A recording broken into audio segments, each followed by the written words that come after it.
Hello प्यारे बच्चों, तो कैसे हो आप सब। बहुत बहुत स्वागत है आप सभी का आज की इस वीडियो में। और आज की ये एक स्पेशल और मोस्ट डिमांडेड वीडियो, या फिर यूं कहें बच्चों कि आज का ये 1 घंटे का महा एपिसोड।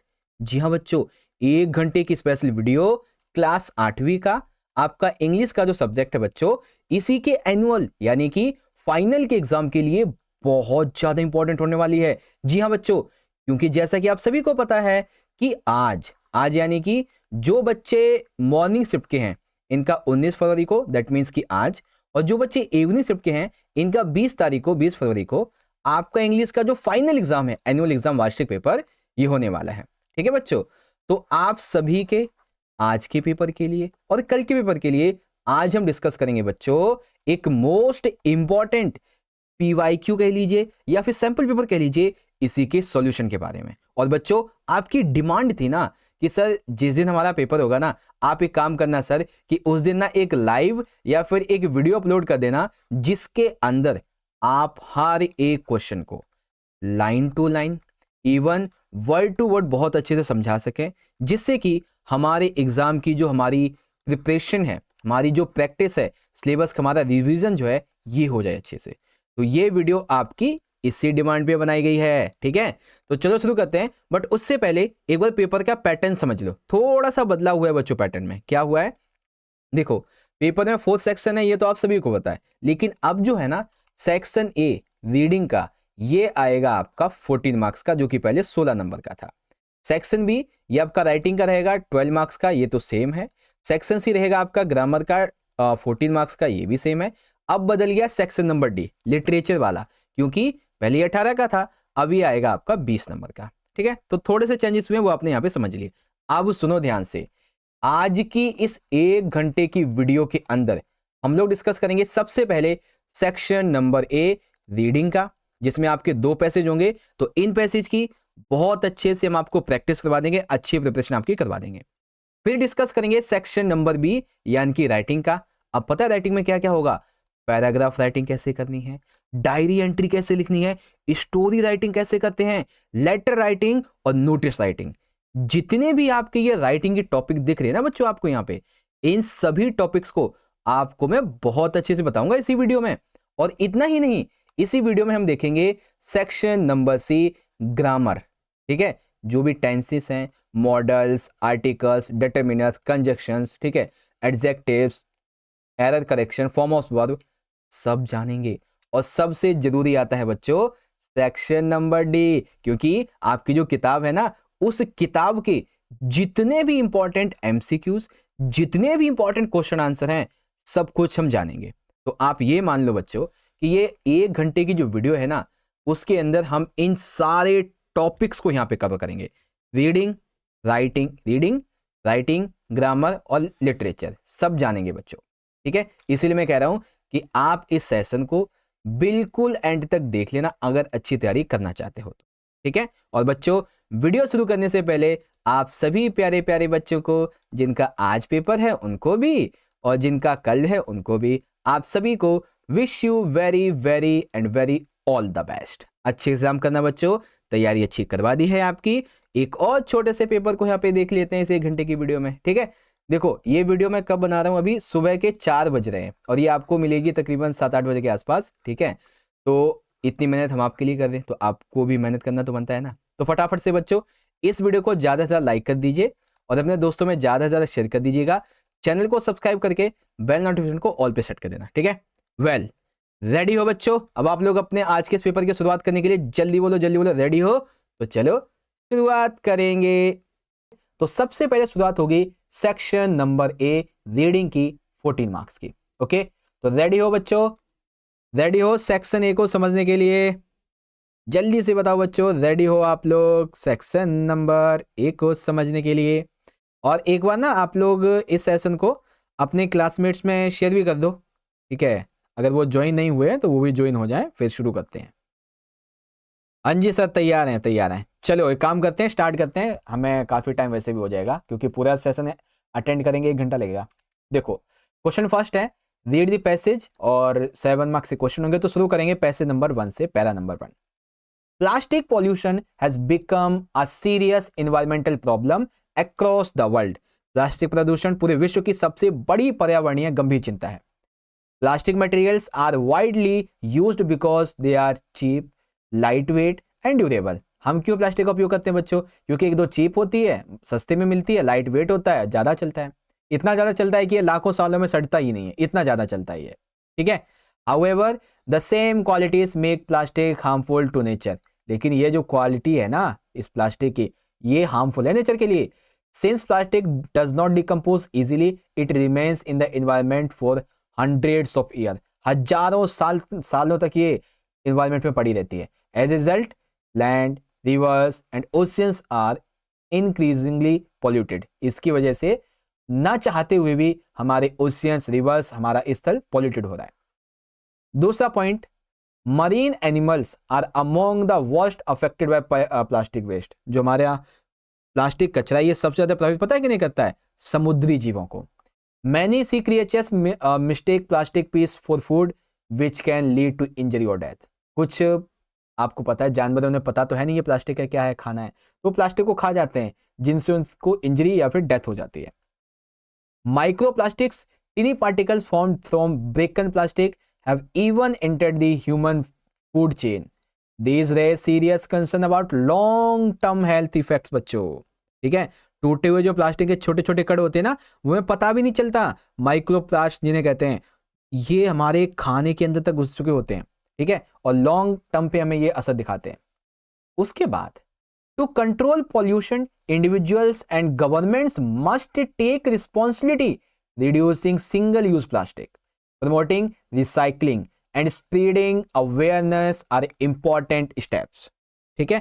प्लास्टिक प्रदूषण को कंट्रोल करने के लिए हमें खुद और सरकार, एनजीओ सभी को मिलकर काम करना होगा। जैसे हमें रिड्यूस करना होगा सिंगल यूज प्लास्टिक को, प्रमोट करना होगा रिसाइकलिंग को, और जागरूकता फैलानी होगी इसके बारे में।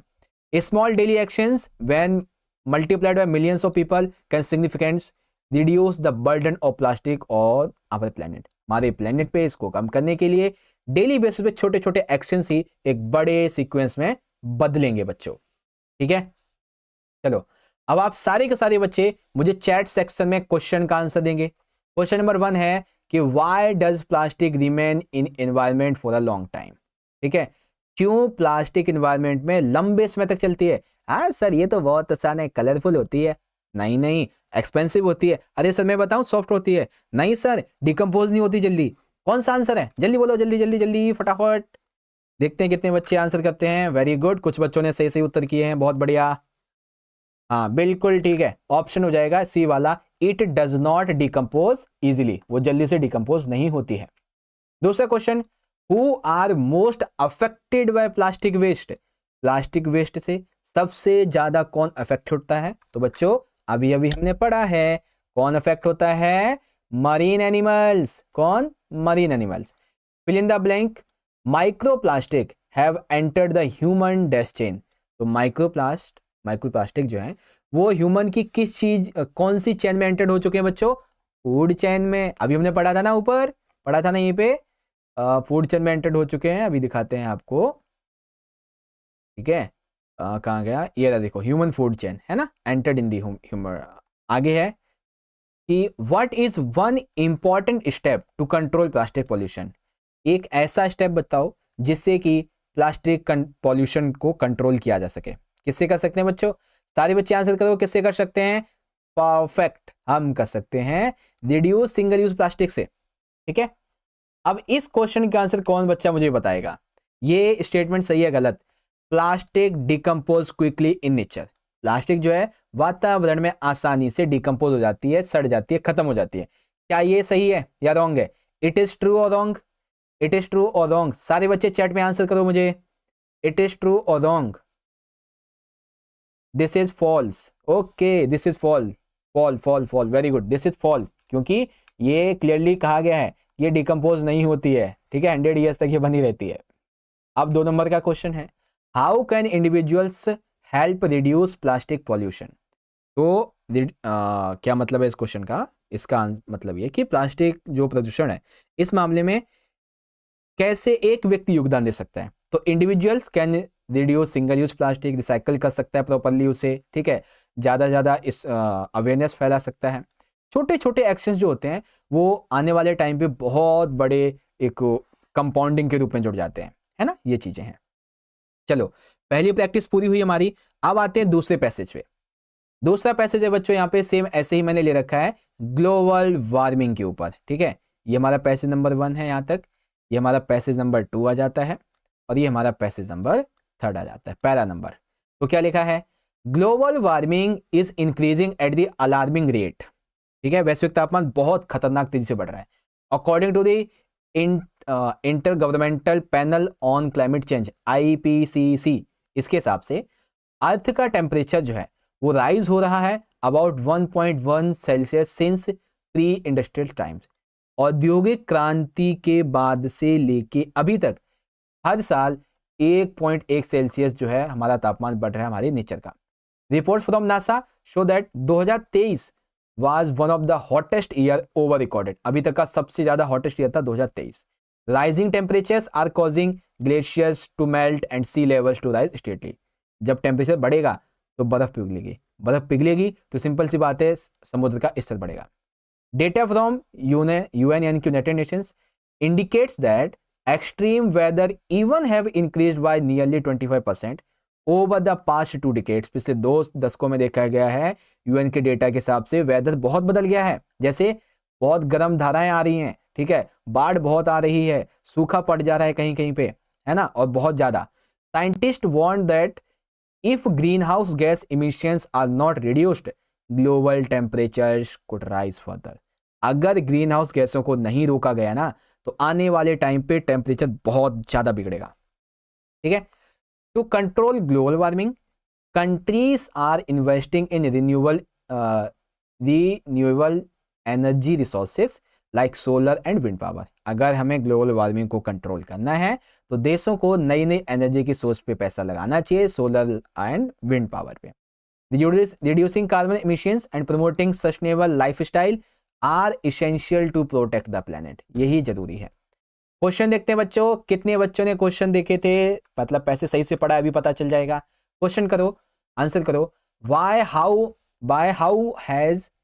Much has earth temperature Ryzen, कितना टेम्परेचर अर्थ का बढ़ चुका है या कितना बढ़ रहा है, दरअसल ये बताना है। कितना है बच्चों वो, परफेक्ट, बिल्कुल सही। This is 1.1 Celsius. Extreme weather events have increased by nearly, तो एक्सट्रीम वेदर इवेंट्स कितने बढ़ गए हैं बच्चों, कितना परसेंट तक, 25% तक बढ़ चुका है। देखो पैरा नंबर 2 में बोल रखा है ना, इसने आंसर दे रखा है, दिखाते हैं। पैरा नंबर 2 ये रहा, कितना बढ़ गया है, 25%, है ना। What is one effect of rising temperature, temperature के बढ़ने का, तापमान के बढ़ने का एक सबसे मेन जो इफेक्ट है वो क्या पड़ा है, क्या प्रभाव पड़ा है बच्चों इसका, जो मेन इफेक्ट है बच्चों, आंसर करेंगे। Very good. मेल्टिंग ग्लेशियर्स, क्या हो रहा है, ग्लेशियर्स पिघल रहे हैं, ठीक है। What is an important step to control global warming, तो सबसे इंपॉर्टेंट स्टेप क्या है बच्चों, ग्लोबल वार्मिंग को कंट्रोल करने का। जल्दी से बताओ कौन सा इसमें से सही होगा, कौन सा इसमें से सही होगा। ओके, क्या बात है। ऑलमोस्ट यहाँ पे सारे के सारे बच्चे बिल्कुल सही जवाब दे रहे हैं, जो कि बहुत अच्छी बात है। हाँ, परफेक्ट, बिल्कुल ठीक है, डी वाला हो जाएगा, बहुत अच्छे, बिल्कुल सही, डी वाला हो जाएगा। ओके, वेरी गुड, ठीक है। ओके, ठीक है। हाँ, ऑलमोस्ट वैसे सारे बच्चों ने एकदम सही आंसर दिया है। मैं एक बार चेक कर रहा था ना कि देखते हैं बच्चे कि कहाँ तक आंसर करते हैं, वैसे तो ठीक है। तो वैसे यहाँ पे ऑलमोस्ट सारे बच्चों ने एकदम सही उत्तर दिया है, तो काबिल तारीफ है सारे के सारे बच्चे आप लोग, है ना। तो चलो, तो आंसर क्या हो गया बच्चों, ऑप्शन नंबर डी हो गया, इन्वेस्टिंग इन रिन्यूएबल एनर्जी, ठीक है। और ये स्टेटमेंट है कि 2023 was one of the hottest year of the recorded, बिल्कुल ठीक है बात है, नासा ने ये कहा था। Why is reducing carbon emission important, carbon emissions को कम करना क्यों इंपॉर्टेंट है बच्चों? कार्बन उत्सर्जन को कम करना क्योंकि reducing carbon emissions helps control temperature rise and protects the environment from further damage. ठीक है, इससे क्या होगा, जो तापमान है वो नियंत्रित होगा और अधिक नुकसान होने से बचेगा। और भी छोटी छोटी बातें हैं, है ना। तो देखो, छोटी छोटी प्रैक्टिस हमने 10 मिनट के अंदर अपने जो है ना दोनों पैसेज की कर ली है, और जहां तक मुझे लगता है कि इतनी प्रैक्टिस पैसेज के लिए इनफ है। अब हम चलते हैं अगले पार्ट की तरफ, ठीक है, जो कि रहेगा बच्चों हमारा यहाँ पे अगला सेक्शन नंबर बी। ठीक है, सेक्शन बी स्टार्ट हो गया। रेडी हो बच्चों? सेक्शन बी को समझने के लिए आप लोग तैयार हो तो जल्दी से चैट में लिखो या तो बी या तो लिखो यस सर जी तैयार है। ठीक है, जल्दी से चैट सेक्शन में लिख के बताओ। अब हम सेक्शन बी शुरू करने वाले हैं बच्चों, राइटिंग का, जो कि रहेगा हमारा 12 मार्क्स। जल्दी से इसको स्टार्ट करते हैं और जल्दी से खत्म भी करते हैं। सर एक डाउट है, क्या डाउट है? पूछो पूछो पूछो, क्या डाउट है पूछो। Yes sir ji.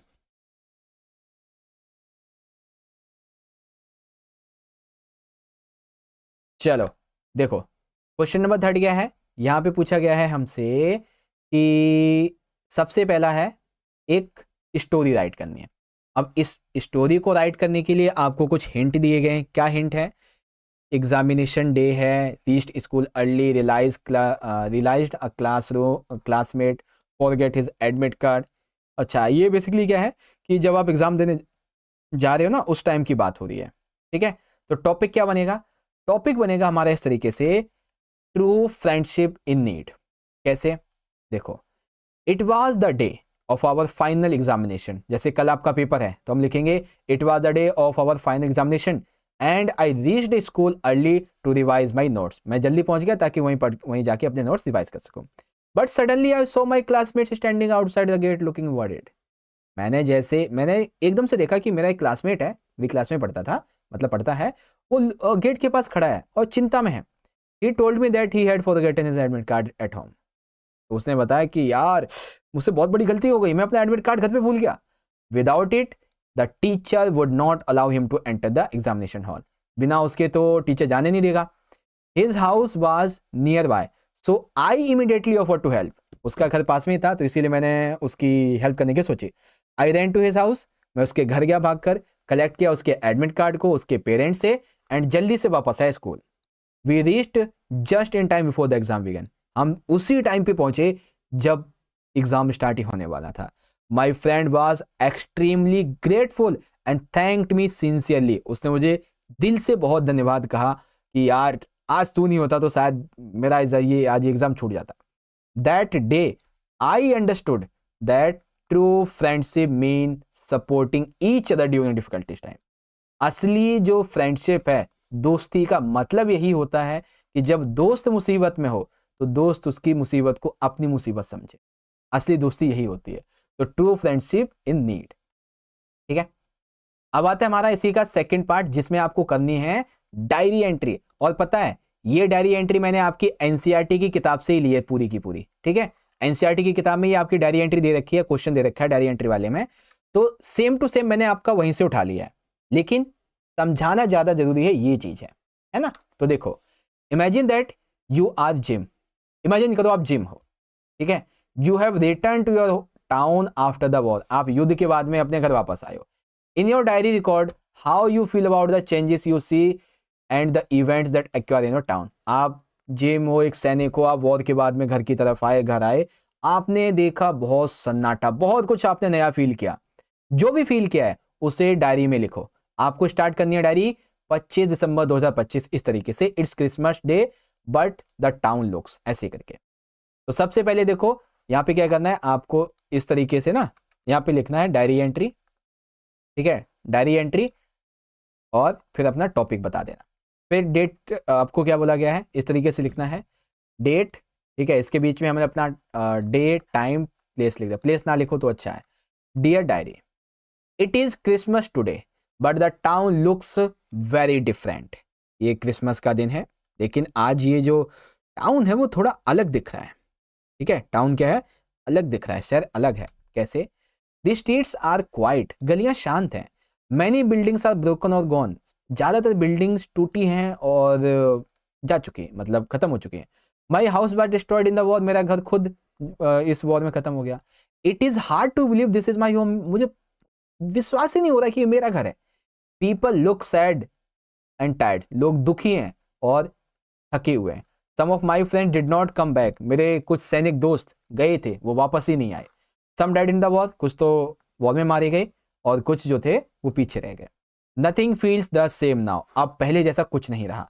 Because of that the war changed everything, युद्ध ने सब बदल दिया। I do not feel proud, मुझे अब प्राउड फील नहीं होता। I am feel so sad, मुझे बहुत दुख हो रहा है। सो मैनी पीपल सफर्ड, क्योंकि बहुत सारे लोग सफर कर रहे हैं। So many lives were lost, बहुत सारी जाने गई हैं। I keep asking why did we fight, मेरा एक ही सवाल है, हम लड़ाई करते क्यों हैं। Can we not live in peace, क्या हम शांति से नहीं रह सकते। This Christmas does not feel happy, उससे ये क्रिसमस हैप्पी फील नहीं हुई। It feels cold, a cold and lonely, उससे सर्दी और अकेलेपन वाली लगी। But I still have hope, लेकिन उसे अभी भी एक आशा थी कि I hope one day we can live without the war, एक ना एक दिन ऐसा आएगा, उम्मीद है मुझे कि जब हम बिना वॉर के रह सकेंगे। I hope we can live like brothers, peace all I want now, Jim, हम भाइयों की तरह रहेंगे, शांति जो अब मुझे चाहिए, इस तरीके से फिर लिखा जिम, है ना। तो ऐसे करके आप लिखेंगे और ये आपका यहाँ पे आंसर हो जाता है, जो कि ऑलरेडी मैंने आपको बता दिया। चलो डायरी एंट्री हो गई। अब समय आता है आपके क्वेश्चन नंबर 4 का। आपको क्या करना है, किसी एक को अटेम्प्ट करना है। इसमें है आपका एक लेटर, क्या लेटर है, बड़े ध्यान से देखो। यू आर नेहा और Nikhil of modern public school Mumbai, ठीक है, आप नेहा निखिल हैं। The school playground has been damage due to heavy rainfall making it unsafe for sports activities. आपका स्कूल प्लेग्राउंड बहुत ही ज्यादा डैमेज हो चुका है रेनफॉल की वजह से, और अब वहां पे आप खेल नहीं सकते हो। तो write a letter to the principal in about 100 words requesting urgent repair and maintenance for the playground. तो उससे टूटे हुए प्लेग्राउंड की रिपेयर के लिए, मेंटेनेंस के लिए आपको लेटर लिखना है प्रिंसिपल साहब को। लेटर का फॉर्मेट आपको ऐसे लिखना है, सेंडर एड्रेस, डेट, ठीक है, क्या क्या, sender address, date, name and address of the school, subject, sir madam लिखो, ट्रेवल कॉज, आपकी जो मेन मुख्य समस्या क्या है, उसके बारे में समाधान क्या चाहते हो आप, थैंक यू, आपका नाम, क्लास और सेक्शन, ये चीजें आपको मेंशन करनी है ना। चलो आओ मेंशन करते हैं, समझते हैं अच्छे तरीके से। तो लिखेंगे इस तरीके से, ऐसे, मॉडर्न पब्लिक स्कूल मुंबई, मैंने लिख दिया इस तरीके से, modern public school Mumbai. Date लिख दी, किसे लिख रहे हैं, to the principal modern public school Mumbai.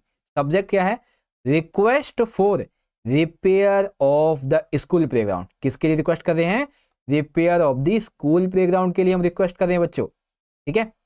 फिर लिखेंगे, सर या madam, I wish to inform you that the school playground has been badly damaged after the recent heavy rains. आपको मैं आपको ये सूचित करना चाहता हूँ कि हमारे स्कूल का प्लेग्राउंड इस वर्षा की वजह से बहुत ज़्यादा डैमेज हो गया है। The ground is uneven and several areas are filled with water and mud, ठीक है। ये जो ग्राउंड है ना, इस ग्राउंड में बहुत जगह ये उबड़ खाबड़ बन चुका है, कई जगह पानी भर गया है, कीचड़ भर गया है, इसकी स्थिति बहुत ही खराब है।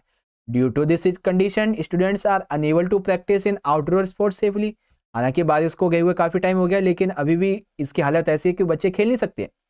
Physical activities are essential for maintaining good health, और अगर जब ये गुड हेल्थ के लिए, टीम वर्क के लिए फिजिकल एक्टिविटी नहीं होंगी तो दिक्कत होगी। द करंट सिचुएशन में ऑल्सो लीड टू इंजरीज, इसीलिए अभी खेलेंगे ऐसे पारे टूटे फूटे में तो इंजरी हो जाएगी। That's why I kindly request you arrange immediate repair and proper leveling of the playground, इसीलिए मैं आपसे रिक्वेस्ट करता हूं कि अर्जेंट रिपेयर और प्रॉपर लेवलिंग के लिए, प्लेग्राउंड के लिए आप काम करें या फिर करवाएं। This will allow students to resume sports activities safely and comfortably. Thank you for your attention, your sincerely Neha, class 9th A, ठीक है। तो इस तरीके से आपने अपना लेटर लिखना है, और लेटर कैसे लिखना है मैंने आपको बता दिया बच्चों, ठीक है। कैसे लिखोगे लेटर, ऐसे लिखना है ना बच्चों। लेटर बताना एक बार, लेटर बताना आया समझ सबको, बोलो बोलो बोलो, लेटर बोलो, लेटर बोलो। क्या आप लोगों को लेटर आ गया समझ, जल्दी बताओ बच्चों। हाँ जी सर, समझ गए, बहुत बढ़िया बहुत बढ़िया।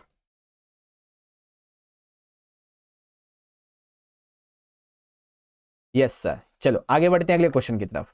तो अब जो अगला क्वेश्चन है उसमें क्या करना है, इसके अंदर हमें पैराग्राफ राइटिंग करनी है। क्या करना है? Paragraph writing. आओ समझो। पैराग्राफ राइटिंग करनी है 100 वर्ड्स में। Reason for rising stress among students. Topic क्या है 100 वर्ड्स में पैराग्राफ राइटिंग का? Reason for rising stress among students. क्या करना है? Use the data given below to support your analysis.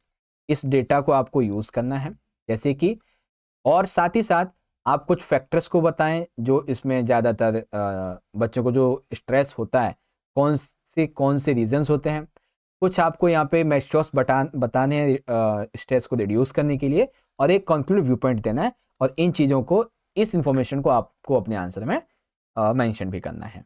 ठीक है, चलो आ जाओ मेंशन करते हैं, अच्छे से यहाँ पे बताते हैं। हाँ देखो, टॉपिक क्या बनेगा? टॉपिक है हमारा reason for rising stress among students. कैसे लिखेंगे हम बच्चों? तो सबसे पहले तो हम अपनी बातों के बारे में बताएंगे। Rising stress among students has become a growing concern in recent years. हाल ही के कुछ वर्षों में छात्रों में बढ़ता जो तनाव है वो एक गंभीर चिंता का विषय बन गया है। According to the given data, 35% of stress is caused by academic pressure, making it the largest contributor। समझे आप? डेटा के हिसाब से 35% जो है ना, ये प्रेशर किसकी वजह से आता है? एकेडमिक प्रेशर है ये। एकेडमिक यानी कि पढ़ाई लिखाई का प्रेशर ज्यादा आता है इस पे, है ना, पढ़ाई लिखाई का। हैवी होमवर्क, ज्यादा होमवर्क देना, फ्रीक्वेंटली टेस्ट लेना, और high expectation increase mental burden. माता पिता की हाई एक्सपेक्टेशन बच्चों से मार्क्स लाने की होती है ना, उससे बहुत स्ट्रेस बढ़ता है बच्चों का। ठीक है। Excessive screen time around accounts 25% as long hours on devices disturb focus and sleep patterns. ज्यादा से ज्यादा जब आप फोन चलाते हो, स्क्रीन टाइम आपका होता है, तो यहाँ पे बताएगा कि 25% ऑफ लॉन्ग आवर्स, ठीक है ना, competition and constant comparison contributing 20%, while 50% stress is due to lack of proper sleep। Competition का प्रेशर 20% है, बाकी 15% जो है वो प्रॉपर स्लीप ना होने की वजह से है। ठीक है। Remaining 5% comes from the other factors। clearly academic pressure is the main reason for the stress for students। to reduce stress, school should promote balanced schedules like regular breaks, ठीक है, counseling supports। parents must encourage open communication। in my view, maintaining balance between studies and relaxation is essential for students mental well-being। ठीक है, तो इस तरीके से आपने अपना आंसर लिखना है, जो कि आप यहाँ पे समझ गए होंगे। चलो प्यारे बच्चों, आज की इस वीडियो का जो हमारा पहला सेक्शन और इस पेपर का तीसरा सेक्शन सी लिटरेचर 14 मार्क्स का, वो यहां से शुरुआत हो जाता है। ठीक है बच्चों, अब देखो यहां पे हमारा 5वां क्वेश्चन क्या कहता है कि fill in the blanks with the correct article and a and the और एक्स, जहां पे कोई आर्टिकल नहीं आएगा। ठीक है, तो यहाँ पे आपके लिए मैं एक छोटी सी जो टिप्स है ना वो दे देता हूँ। ठीक है, टिप्स एंटर कह लीजिए। देखो जो एन है, एन का उपयोग हम कब करेंगे? एन का उपयोग हम तब करते हैं बच्चों, जो हमारा एन आर्टिकल है, जब हमारे सेंटेंस से पहले यानी कि वर्ड से पहले ए ई आई ओ यू ये आए। ठीक है, या तो ये वर्ड आए, ठीक है, या तो ये वर्ड आए या तो इसका साउंड आए, तब हम इसका उपयोग करेंगे। ठीक है, अब ए जो है इसका उपयोग हम किसी सब्जेक्ट के लिए करेंगे, और जो दा है बच्चों, दा ये किसी ऑब्जेक्ट के लिए होगा जो कि इंपॉर्टेंट रहेगा। ठीक है, कोई इंपॉर्टेंट चीज होगी उसके लिए रहेगा ये। ठीक है, अब जैसे कि यहाँ पे देखिए हमारी जो स्टोरी दी गई है इसे हम पढ़ते हैं अच्छे से, और फिर हम देखेंगे क्या आएगा यहाँ पे। ठीक है, तो चलो स्टोरी को हाईलाइट कर दीजिए सर। हाँ, अब आएगा मजा पढ़ने में। देखो क्या लिखा हुआ है, last Sunday I went to market with my mother, यानी कि मैं आखिरी संडे यानी कि पिछले रविवार मैं अपने माँ के साथ में कहाँ गया था? बाजार गया था। ठीक है, तो देखो मार्केट क्या है बच्चों? मार्केट एक इंपॉर्टेंट जगह है, एक लार्ज प्लेस है ना, तो इसीलिए यहाँ पे क्या आएगा, यहाँ पे आएगा द। ठीक है, इंपॉर्टेंट प्लेस है, लार्ज प्लेस है, तो इसीलिए क्या आएगा यहाँ पे द आ जाएगा, पहले का ए हो गया। उसके बाद she wanted to buy orange and some vegetables, मेरी माता ने थोड़े वेजिटेबल्स खरीदने थे उनको और थोड़े ऑरेंज खरीदने थे। ठीक है, अब आपने क्या ध्यान दिया, यहाँ पे पहला वर्ड कौन सा है, ओ यूज हो रहा है ना, तो क्या आ जाएगा ओ के लिए, देखो AEIOU, क्या यूज कर लेंगे, एन यूज करेंगे, वेरी गुड, तो यहाँ पे क्या आ जाएगा एन। तो दूसरे के लिए जो हमारा एन वर्ड है ये यहाँ पे राइट हो जाएगा बच्चों। ठीक है, और पढ़ते हैं आगे, we stopped at small shop that sold fresh fruits. ठीक है, हम एक दुकान पे रुके, ठीक है, जहाँ पे कुछ फ्रेश फ्रूट जो थे वो बिक रहे थे। ठीक है, अब देखो दुकान जो है ये स्मॉल शॉप की बात की जा रही है जहाँ पे जो है फ्रूट्स बिक रहे हैं, तो दुकान कैसी है, एक दुकान है ना, एक दुकान है ना, इसीलिए क्या हो जाएगा आ आएगा, यहाँ पे ए आ जाएगा बच्चों। ठीक है, तो थर्ड के लिए क्या होगा, यहाँ पे देखेंगे तो बी वाला हो जाएगा, ए आएगा। मैं आपको एक्सप्लेनेशन करके भी दिखा देता हूँ। देखो बच्चों यहाँ पे ए इसलिए आएगा क्योंकि स्मॉल शॉप जो है वो मेंशन की जा रही है first time and it is not specific, so we use a, है ना, यहाँ पे स्मॉल शॉप है बेसिकली जो कि मेंशन की गई है और एक ही है, that's why we have use a यहाँ पे। और बाकी अभी हमने एन किसी लिए उपयोग किया था बच्चों, क्योंकि ऑरेंज में जो हमारा वोवल है ओ ये आ रहा है, इसीलिए हमने एन उपयोग किया था। और मार्केट जो है ना बच्चों ये कोई स्पेसिफिक प्लेस है ना, इसलिए हमने यहाँ पे द यूज किया था। स्पेसिफिक प्लेस के लिए, इंपॉर्टेंट चीज के लिए हम द यूज करते हैं। ओके बच्चों, याद कर लेना इस चीज को, एग्जाम में जरूर आएगा ये चीज। ठीक है, आगे देखो यहाँ पे है there is a unique fruit that I had never seen before, यानी कि यहाँ पे एक ऐसा फल था जिसे मैंने कभी नहीं देखा। ठीक है, अब देखो क्या है यहाँ पे यूनिक है, अब यूनिक में हम ए या फिर एन लगाएंगे, है ना, तो देखते हैं इसके लिए क्या होगा। चौथे के लिए देखो ए आएगा, ए क्यों आएगा, क्योंकि unique starts with a vowel but has consonant sound Y U, that's why a यहाँ पे आएगा। ठीक है, तो क्या लगा देंगे बच्चों, यहाँ पे देयर इज ए आएगा। ठीक है, ए unique fruit that I had never seen before, एक ऐसा फल जिसे मैंने कभी देखा ही नहीं था आज से पहले। After shopping we went to park and enjoyed the evening, अब पार्क है बच्चों एक इंपॉर्टेंट प्लेस है ना, एक इंपॉर्टेंट चीज है, तो यहाँ पे क्या आ जाएगा द आ जाएगा आपका। ठीक है, जैसे मार्केट हो गया, पार्क हो गया, टेबल, है ना, इस तरीके से, तो क्या आ जाएगा यहाँ पे जो हमारा पांचवा वाला है इसके लिए द आ जाएगा, और चौथे के लिए हमारा यहाँ पे बी आ जाएगा। ठीक है बच्चों, अब दा किस लिए आएगा, चलो इसको भी आपको एक्सप्लेन करके बता देता हूं। देखो दा इसलिए आएगा बच्चों क्योंकि जो पार्क है ना वो एक स्पेसिफिक प्लेस है जो कि यहाँ पे विजिट किया जा रहा है, दैट्स वाई यहाँ पे हम दा को यूज करेंगे। ओके बच्चों, तो आपके आर्टिकल वाला जो क्वेश्चन है अब तो मेरे हिसाब से आपको समझ में आ गया होगा। मैंने आपको कुछ टिप्स एंड ट्रिक्स भी बता दी हैं बच्चों कि आपको क्या ध्यान में रखना है क्या नहीं। इसीलिए अब आप सभी बच्चों को वीडियो अभी तक अच्छी लग रही हो तो बच्चों रिक्वेस्ट है कि आप लाइक जरूर करें। ठीक है, क्योंकि आपका एक लाइक ना हमें बहुत मोटिवेशन देता है बच्चों ऐसी वीडियोस को बनाने के लिए, तो लाइक जरूर किया करें और शेयर भी करें अपने सभी दोस्तों के साथ में। चैनल पे नए हैं तो जल्दी से चैनल को सब्सक्राइब भी कर लीजिएगा। ठीक है, चलिए अब हम लोग डिस्कस करेंगे अपने क्वेश्चन नंबर 6 को। अब 6 में क्या है बच्चों, यहाँ पे हमें कुछ ब्लैंक्स दिए गए हैं, इसे फिल करना है correct form of the modal verb. ठीक है, मॉडल वर्ब के हिसाब से 5 दे रखे हैं, किन्हीं 4 को हमें अटेम्प्ट करना है। ठीक है बच्चों, चलिए देखते हैं। देखो क्या लिखा हुआ है पहले वाले में, यू कैन और must speak politely to everyone. ठीक है, अब देखो यहाँ पर क्या है, यहाँ पे एक तरीके से जो है स्ट्रॉन्ग ऑब्लिगेशन हो रहा है, यानी कि नेसेसिटी है पोलाइट बोलने की, तो इसीलिए क्या होगा कि यहाँ पे ना मस्ट उपयोग होगा। क्या होगा, मस्ट उपयोग होगा, यानी कि नेसेसिटी है कि हमें लोगों के साथ में मतलब हर एक व्यक्ति से पोलाइटली बात करनी चाहिए, ये जरूरत है। ठीक है, कर सकते हैं वो अलग बात है, तो यहाँ पे यू मस्ट आएगा। ओके, यू मस्ट, क्योंकि देखो must is used to show strong obligation और नेसेसिटी टू बी पोलाइट। ठीक है, सेकंड क्वेश्चन, शैल और will I open the window for some fresh air, यानी कि क्या हम इस खिड़की को खोल दें ताकि हमें थोड़ी फ्रेश एयर मिल सके। तो यहाँ पे देखो बच्चों, देखो यहाँ पे शैल और विल, इस यहाँ पे क्या आना चाहिए, यहाँ पे आएगा आपका शैल। शैल क्यों आएगा बच्चों, क्योंकि शैल जो है ना वो ऑफर करता है किसी हेल्प को या फिर किसी पोलाइट सजेशन को। जैसे शैल आई गो टू वॉशरूम, है ना, या फिर शैल आई टेक योर लंच, इस तरीके से, है ना। तो यहाँ पे क्या है, यहाँ पे हम या तो हेल्प कर रहे हैं या फिर पोलाइट कुछ सजेशन दे रहे हैं, ठीक है। तो यहाँ पे क्या आ जाएगा, शैल आ जाएगा हमारा।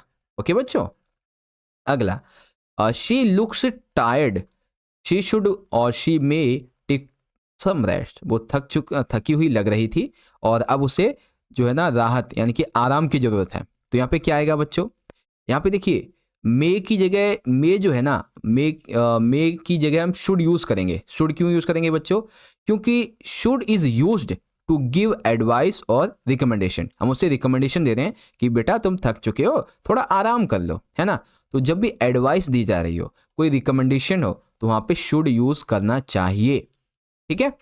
चलो बच्चों, ये हो गया आपका। आगे, when I was younger I could or I might run very fast, ठीक है। जब मैं यंग था तो मैं बहुत तेजी दौड़ सकता था, मतलब दौड़ पाता था बेसिकली।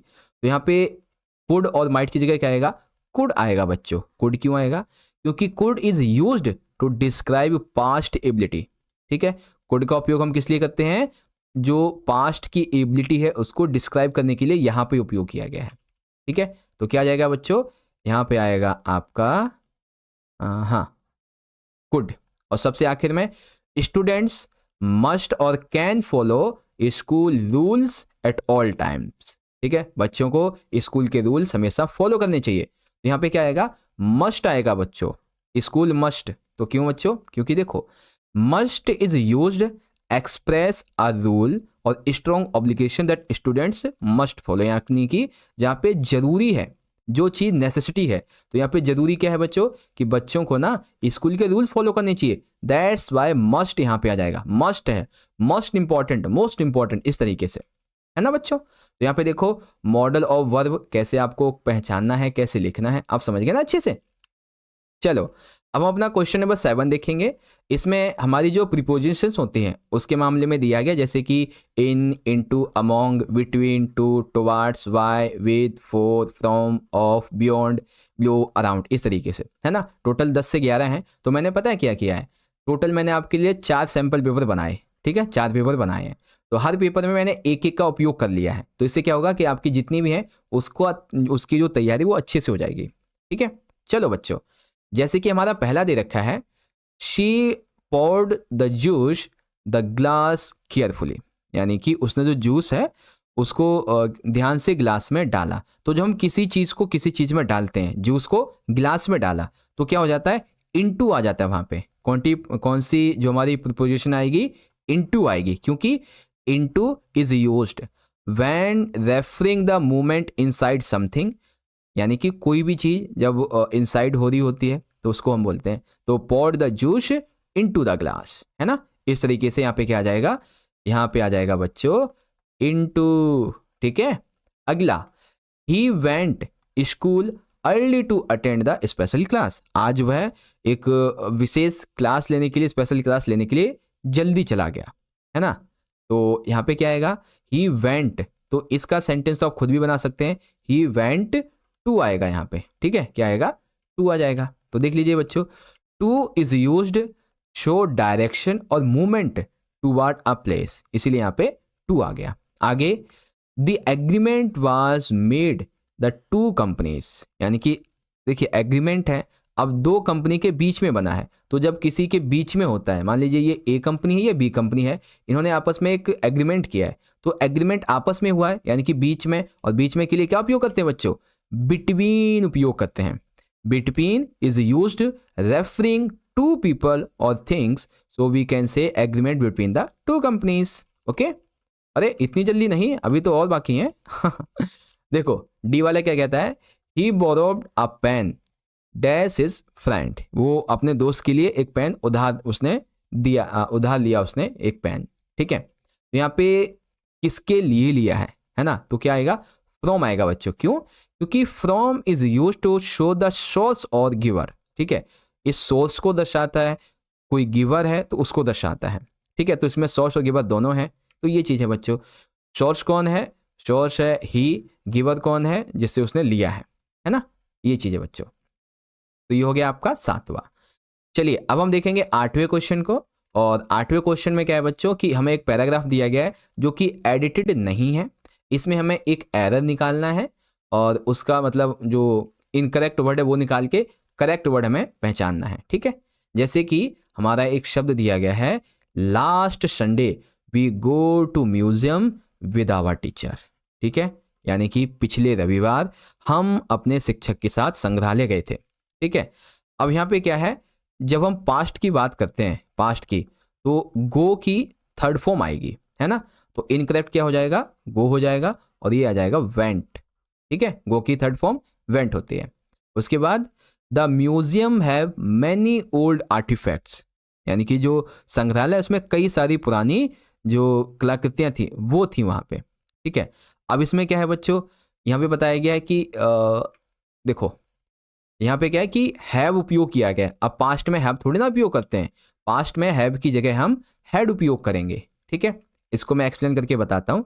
देखो एक सेकेंड, अच्छा ये तो कुछ और ही आ गया, चलो कोई नहीं, इसको हटाओ। यहाँ पे देख लो, पास्ट की जब हम बात करेंगे ना तो हैव जो है वो हैड बनेगा, ठीक है। जब हम पास्ट की बात करेंगे तो हैव क्या बनेगा? हैड बनेगा।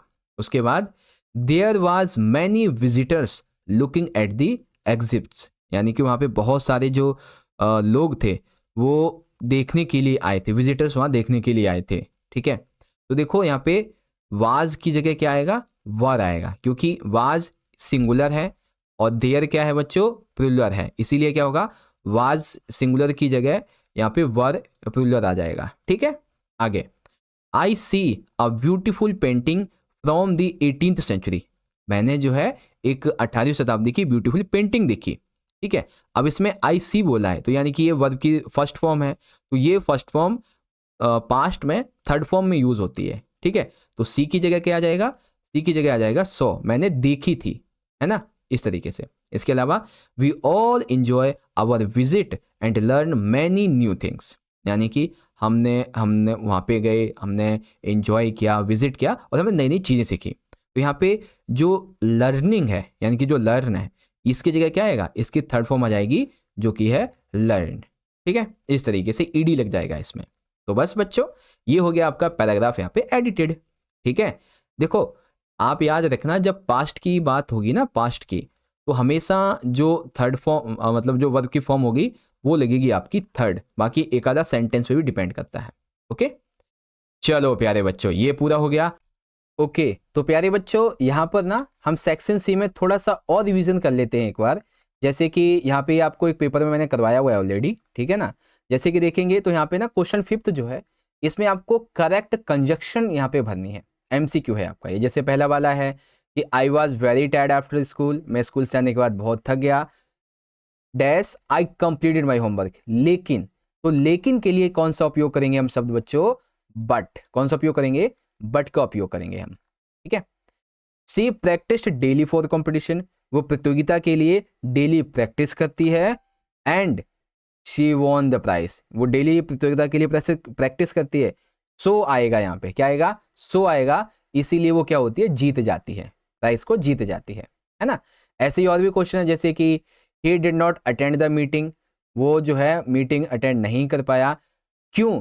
Because of that he was unwell, क्योंकि वो अनवेल था, यानी कि बीमार था, है ना। तो यहाँ पे बिकॉज हमने यूज कर लिया। ऐसे ही और भी हैं, जैसे कि देखेंगे यहाँ पे ना दो हमारे सेंटेंस उपयोग हो रहे हैं, जैसे कि we can visit the museum today, हम म्यूजियम आज जा सकते हैं, और we can go tomorrow instead, और चाहे तो कल भी जा सकते हैं। तो ऑप्शंस आ गए हमारे पास में, दो चॉइस है, आज भी जा सकते हैं, कल भी जा सकते हैं। तो जब चॉइस आ गई है तो और लगा देंगे हम, है ना, ऐसे करके। इसी तरीके से ये हो जाएंगे आपके क्वेश्चन आंसर, देख सकते हैं। और भी हमने आपको करवाए हैं, जैसे कि आप ये देखेंगे यहाँ पे ना आपको सेंटेंस में एरर फाइंड करना है और करेक्शन लिखना है। फॉर एग्जाम्पल जैसे कि she make delicious cakes for her family every Sunday, ठीक है। वो अपने फैमिली के लिए डेली संडे को क्या करती है? हर संडे को केक बनाती है। तो यहाँ पे एरर है बच्चों हमारा मेक, क्योंकि यहाँ पे करेक्शन होगा मेक्स, क्योंकि जो सी है ना वो सिंगुलर है हमारा। अब सिंगुलर होता है तो उसके साथ में हमेशा SIES लगता है। अब जैसे यहाँ पे शी बोला गया है तो ही शी इट प्रेजेंट सिंपल है तो यहाँ पे ऐड करेंगे S या ES, है ना। ऐसे ही जैसे the players was celebrating there victory after match, ठीक है। तो यहाँ पे जब प्लेयर्स की बात आ गई है तो प्लेयर्स ऑलरेडी प्लूरल है तो यहाँ पे हमें वाज नहीं बल्कि वर का उपयोग करना होगा। तो ऐसे ही और भी क्वेश्चन है बच्चों जो हमने आपको ऑलरेडी करवा रखे हैं। अगर आपने पिछली वीडियोस हमारी देख रखी हैं तो आपको डेफिनेटली वहाँ से फ़ायदा जरूर हुआ होगा। अब जैसे एक ये क्वेश्चन है, आपको यहाँ पे ना जो आपके मॉडल्स हैं, मॉडल वर्ब, इनके मामले में क्वेश्चन चूज करना है। तो ये आपका क्वेश्चन है, देखो मैंने 6 ले रखे हैं, वैसे 4 आएंगे और चारों करने होंगे, मैंने 6 ले लिए हैं। और इन सभी के क्वेश्चंस के आंसर्स भी आप देख सकते हैं। जैसे पहले में आएगा कि you must submit the form before the deadline, deadline से पहले तुम्हें सबमिट करना होगा फॉर्म। तो मस्ट हमेशा लगता है किसी स्ट्रॉन्ग रूल या फिक्स्ड डेडलाइन के लिए, चाहिए ही चाहिए, बहुत मस्ट है, ठीक है। She can solve this puzzle, difficult puzzle easily. तो यहाँ पे देखो सी कैन सॉल्व दिस, अब यहाँ पे कैन जो वो उसी की एबिलिटी को दर्शाता है ना, दैट्स वाई यहाँ पे प्रेजेंट एबिलिटी है तो यहाँ पे हम कैन का उपयोग करेंगे, ठीक है।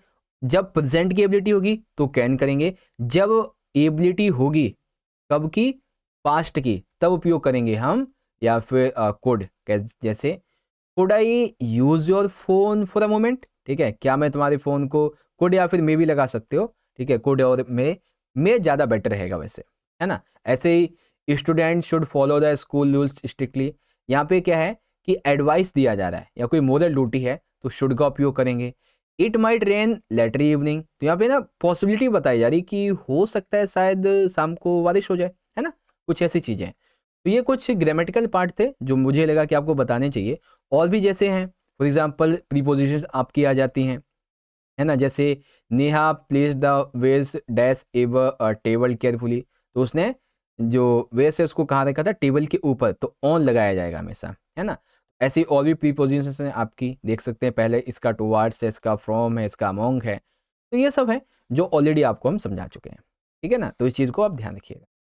अब हम शुरुआत करेंगे अपने अगले सेक्शन को जो कि है सेक्शन नंबर डी, लिटरेचर का, और ये 18 मार्क्स का रहने वाला है बच्चों, ठीक है। देखो क्वेश्चन नंबर 9 क्या कहता है हमसे कि read the passage given below and answer the question that follows, ठीक है।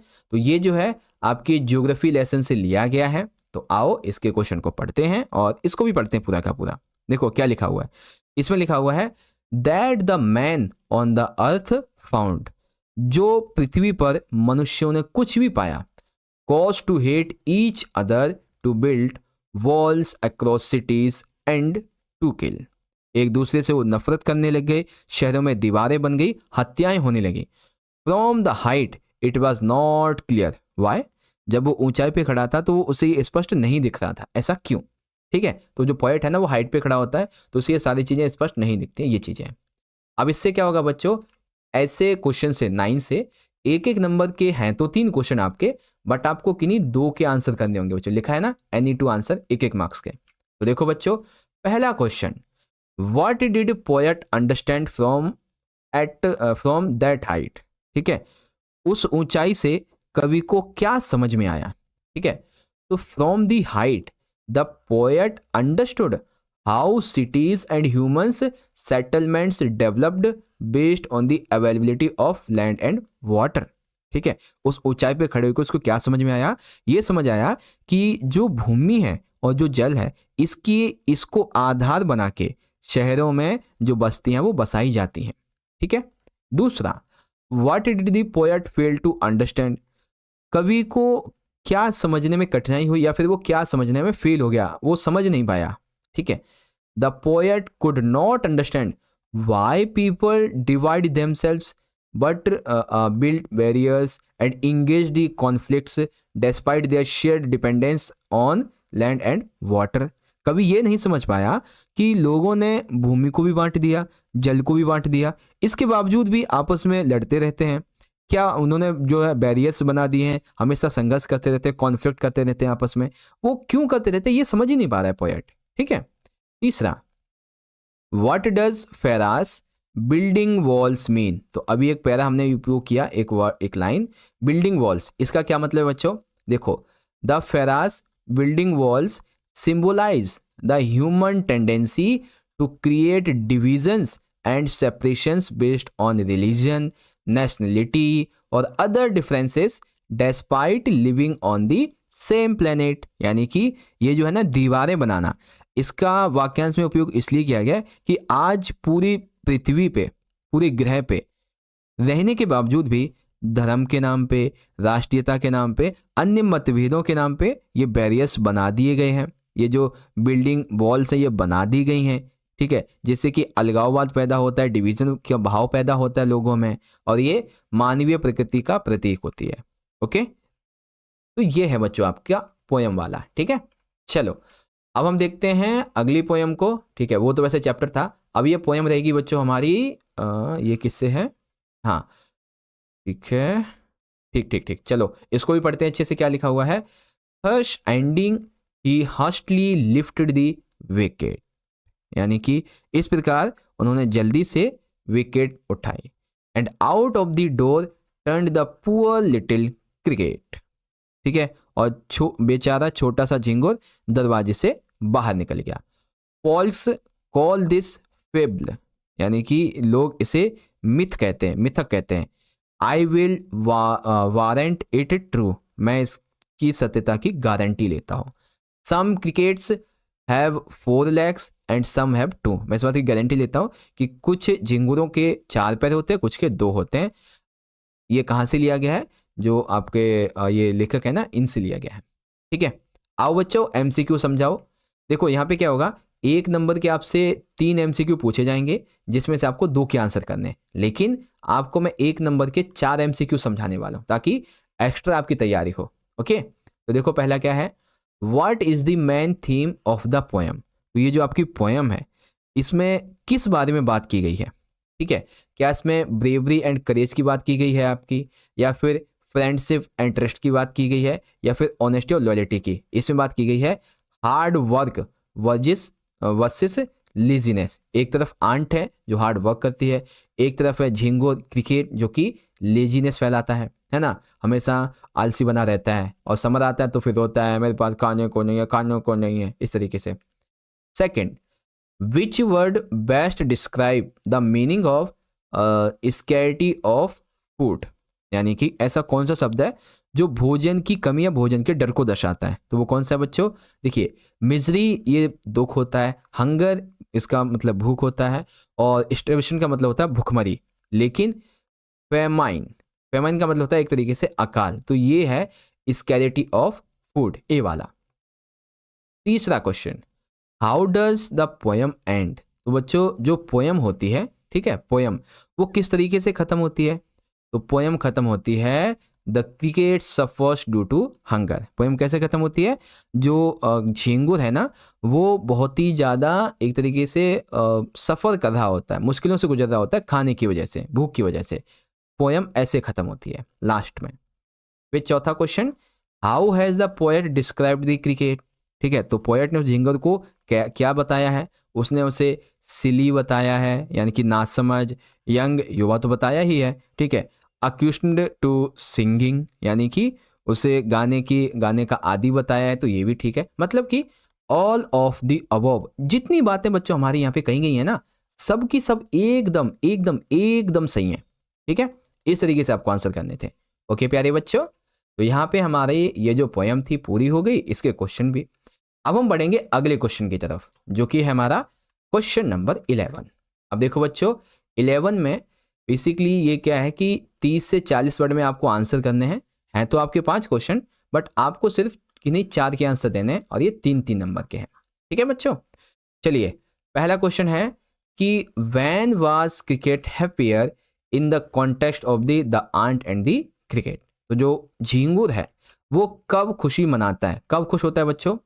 The cricket was happier during the summer when it was singing and enjoying the warm and pleasant weather। तो झिंगुर कब खुश होता था बच्चों, समर के टाइम पे वो बहुत ज़्यादा खुश होता था, और वो क्या नाम है सुखद मौसम का आनंद लेते हुए गाना गाया करता था। It did not worry about the future, वो भविष्य के बारे में चिंतित नहीं होता था, उसकी चिंता नहीं करता था। और think about storing food for the winter, और ना तो वो भविष्य की चिंता करता था और ना ही तो आने वाले टाइम के लिए, सर्दी के लिए वो किसी प्रकार का कोई फूड स्टोर करता था। हाउएवर, यानी कि हालांकि वैन विंटर अराइव्ड, जैसे ही सर्दी आई, it regretted its carelessness and realize the consequences of its actions. तब उसे इस बात का एहसास हुआ कि काश मैंने थोड़ी मस्ती कम की होती और फूड को थोड़ा स्टोर कर लिया होता। ठीक है, तो उसकी जो खुशी होती है वो विंटर में जाके दुखी में बदल जाती है। ओके, चलो अगला क्वेश्चन देखेंगे बच्चों कि what was the message the last bargain convey. तो आपकी जो पोयम है, पोयम नहीं, हाँ पोयम है, द लास्ट बार्गेन, ये क्या यहाँ पे हमें बताना चाहती है, क्या इसका मैसेज है बच्चों। तो देखो लिखेंगे, the last bargain poem conveys the message that true happiness and freedom are more valuable than power, wealth और ब्यूटी। ये जो कविता क्या कहती है, ये ऐसा संदेश देती है जो कि ये कहती है कि सच्ची जो खुशी है, जो आज़ादी है, ये ना किसी शक्ति से पाई जा सकती है, ना धन से, ना सुंदरता से। ठीक है, तो बेसिकली जो हमारी हैप्पीनेस है, जो फ्रीडम है, वो शक्ति, पावर और सुंदरता, इन सभी से ज़्यादा वैल्यूएबल है। ठीक है, when a person works for material gain they become bound by obligations, losing their freedom. देखो ध्यान से सुनो, when a person works for material gain, यानी कि जो व्यक्ति किसी भौतिक चीज, मटेरियल गेन का मतलब हो गया भौतिक चीज के लिए काम करता है, they become bound by obligations. ठीक है, तो वो दायित्वों से बंध जाता है एंड वो अपनी आज़ादी को खो देता है। The speaker finds real joy when he makes a bargain with a child as it requires nothing in return. ठीक है, उसके पास राजा आया, अमीर आदमी आए, एक सुंदर महिला आई, उसने किसी के साथ में बार्गेनिंग नहीं की, लेकिन उसको असलियत में रियल बार्गेनिंग किसके साथ मिली, वो मिली एक बच्चे के साथ में, और बच्चे ने उसे कुछ भी नहीं दिया। ठीक है, the poem highlights that fulfilment comes from experience that are free from greed and expectations.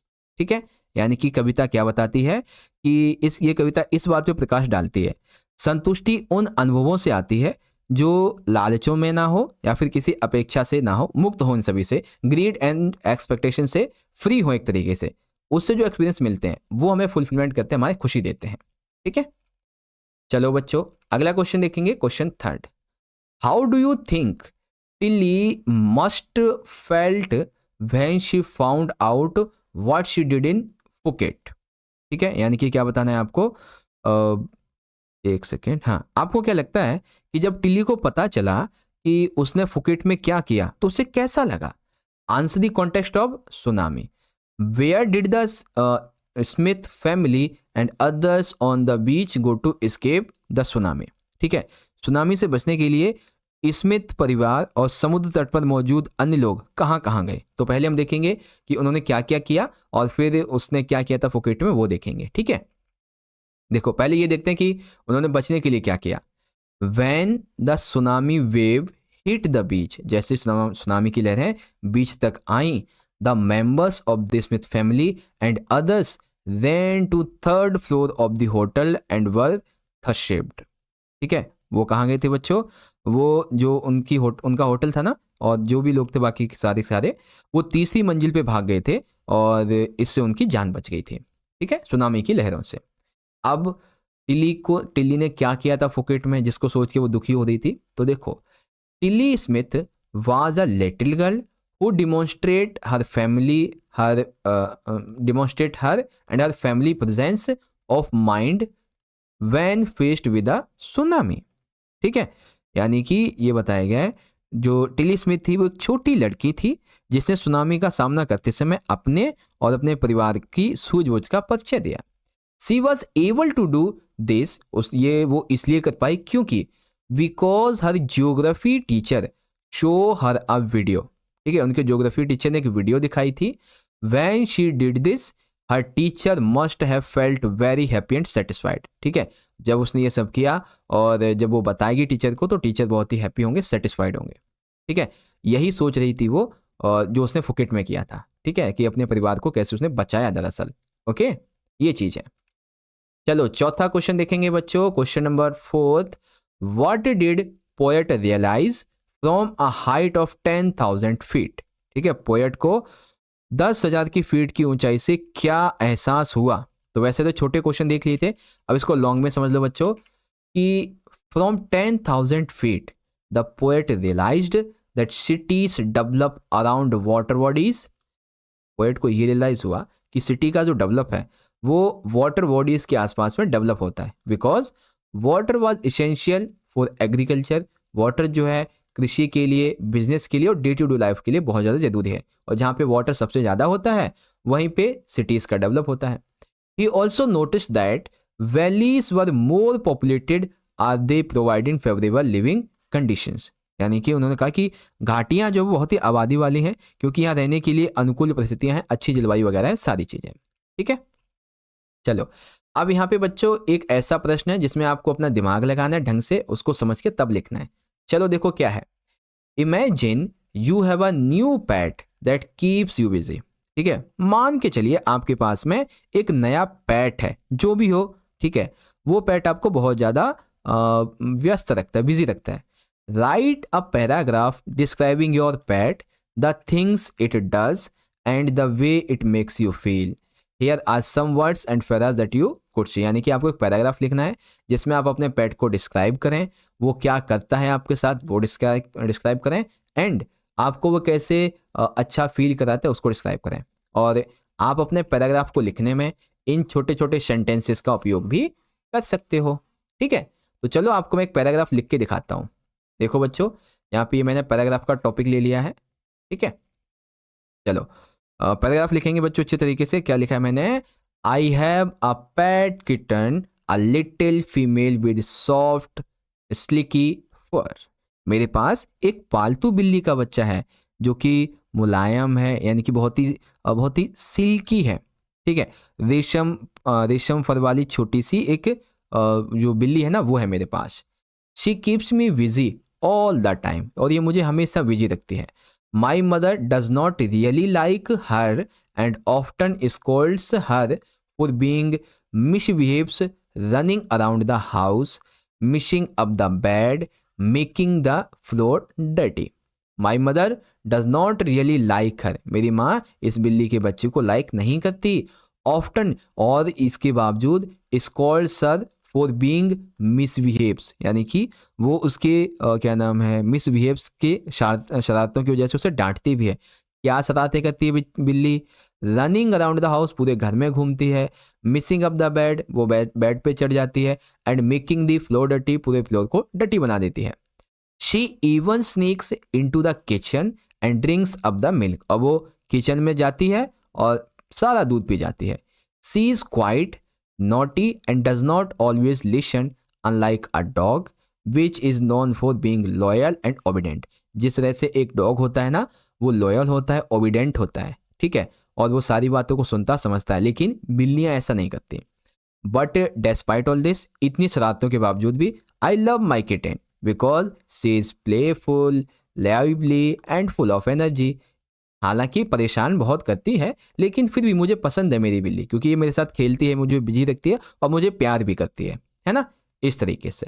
Okay बच्चों, अब इसके अलावा अब आपको मैं ना पिछले पेपर के एक दो क्वेश्चन दिखा देता हूं जिसकी आप तैयारी कर लेना अच्छे से। ठीक है, चलो आपको पिछले पेपर के मैं क्वेश्चन दिखा देता हूं कुछ, आप इनकी तैयारी कर लेना अच्छे से। देखो बच्चों, जो हमारा सैंपल पेपर 1 था ना, सैंपल पेपर 1, उसके अंदर हमने ये सारे क्वेश्चन डिस्कस किए थे। ठीक है, सारे के सारे क्वेश्चन डिस्कस किए थे, तो आप सभी बच्चे इनकी तैयारी अच्छे से करके जाना। आपको मैं ये श्योर करता हूँ कि आपकी तैयारी बहुत अच्छी होगी अगर आपने इन सभी क्वेश्चंस की प्रैक्टिस कर ली, जो अभी आपको मैंने बताया वो और ये वाले। ठीक है, हर एक क्वेश्चन का आंसर अगर आप चाहें देखना तो देख सकते हैं बच्चों। आपका ए वाले का आंसर ये है, बी वाले का आंसर आपका इस तरीके से है। आप पढ़ेंगे तो आपको समझ में आ जाएगा, और अगर आपको समझ में ना आए बच्चों, तो आपके लिए मैंने सैंपल पेपर 1 के जो पार्ट 2 की वीडियो डाली है ना, उसका लिंक आई बटन में मिल जाएगा, आपको वहां से जाके देख लेना, है ना। देखो, मैं आपके लिए सारे रास्ते खोल के रखता हूं कि आप कहीं से भी जो है बस पढ़ाई कर लें अच्छे से। ओके बच्चों, ओके। तो इस तरह से प्यारे बच्चों, आप सभी ने मेरे साथ मिलकर आज के इस 1 घंटे के एपिसोड के अंदर 8वीं क्लास के अपने इंग्लिश के फाइनल के एग्जाम के लिए जो हमारा एक इंपॉर्टेंट पीवाईक्यू कह लीजिए, सैंपल कह लीजिए, उसको यहाँ पे डिस्कस कर लिया है। और आशा करता हूँ बच्चों कि जितने भी आपके टॉपिक थे, चाहे वो रीडिंग का हो, राइटिंग का हो, ग्रामर का हो या फिर लिटरेचर का हो, ऑलमोस्ट आपने सारी चीज़ों को अच्छे से यहाँ पे समझ लिया होगा। ठीक है, तो बस बच्चों यही थी आज की हमारी ये वीडियो। आशा करता हूँ आपको ये वीडियो अच्छी लगी होगी। वीडियो अच्छी लगी है तो इस वीडियो को एक प्यारा सा लाइक कर दो बच्चों। ठीक है, आपके लाइक ही तो हमारे लिए मोटिवेशन का काम करते हैं, तो लाइक कर देना ज़्यादा से ज़्यादा, और अपने सभी दोस्तों में एक बार शेयर भी कर दो जल्दी से, ताकि वो भी देख लें, है ना। बाकी आप चाहे तो मुझे इंस्टाग्राम पे फॉलो कर सकते हैं, मेरी आईडी है, और कमेंट बॉक्स में आप मुझे अपना फीडबैक जरूर बताइएगा। ठीक है, तो चलो बच्चों, मिलते हैं आपसे अगली वीडियो में अगले टॉपिक के साथ। तब तक के लिए पढ़ते रहिए, एंड हाँ, wish you very very all the best again. ठीक है, मिलते हैं नेक्स्ट सेशन में। बहुत बहुत धन्यवाद। जय हिंद, जय भारत, वंदे मातरम।